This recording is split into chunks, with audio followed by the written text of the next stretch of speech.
I did my presentation on self-disclosure, the risks, benefits, guidelines, and importance of it, specifically in the queer experience. So first, let's define self-disclosure. The book defines self-disclosure as something as communication that contains personal information that the sender is purposely communicating from themselves to the other person.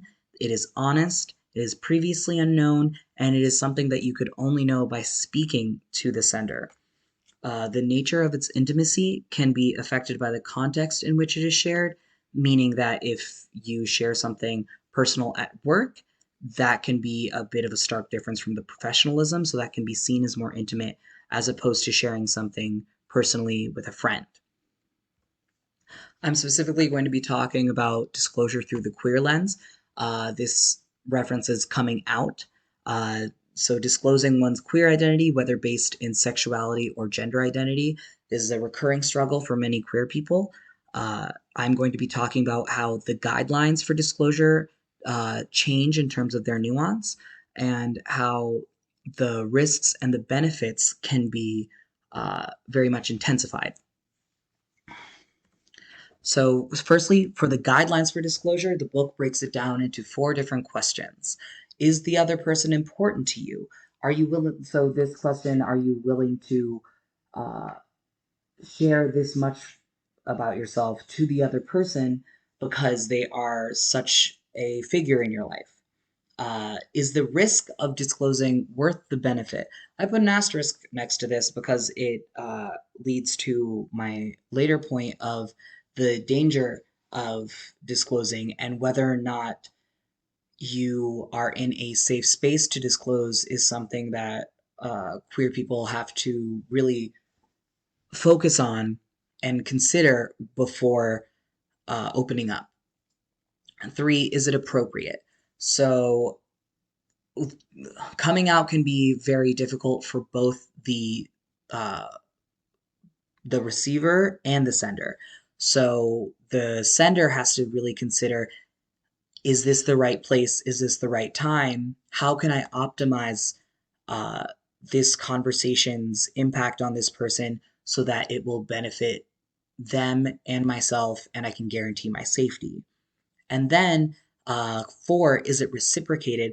I put an asterisk towards this because this can be very difficult to measure reciprocation in terms of uh, one person's sexual identity or gender identity can be seen as a lot more uh, in a different layer of the social penetration theory.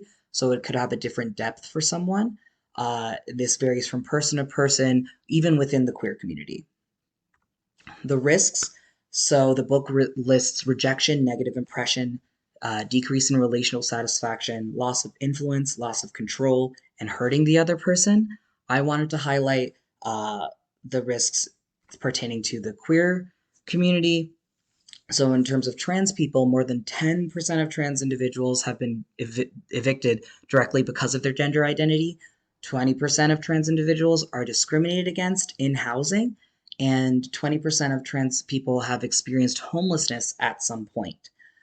Trans people are also 4 times as likely as cisgender people to experience violent assault. And queer people in general living in anti queer areas have a shortened life expectancy of 12 years.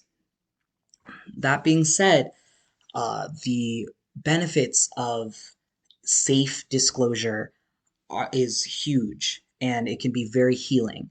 The book lists catharsis, self clarification, self validation, reciprocity, impression formation, relationship maintenance and enhancement, and moral obligation. I put a star next to reciprocity and moral obligation because reciprocity we were speaking towards earlier with the guidelines.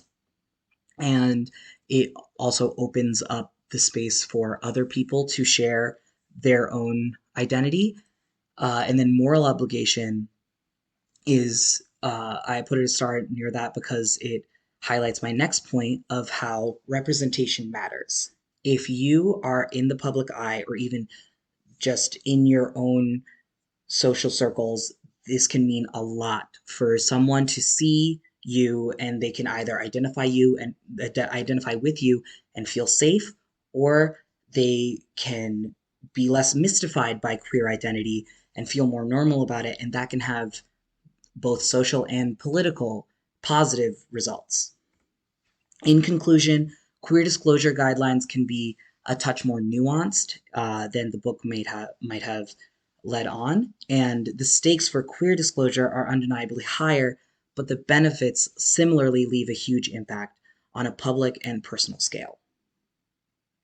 Thank you.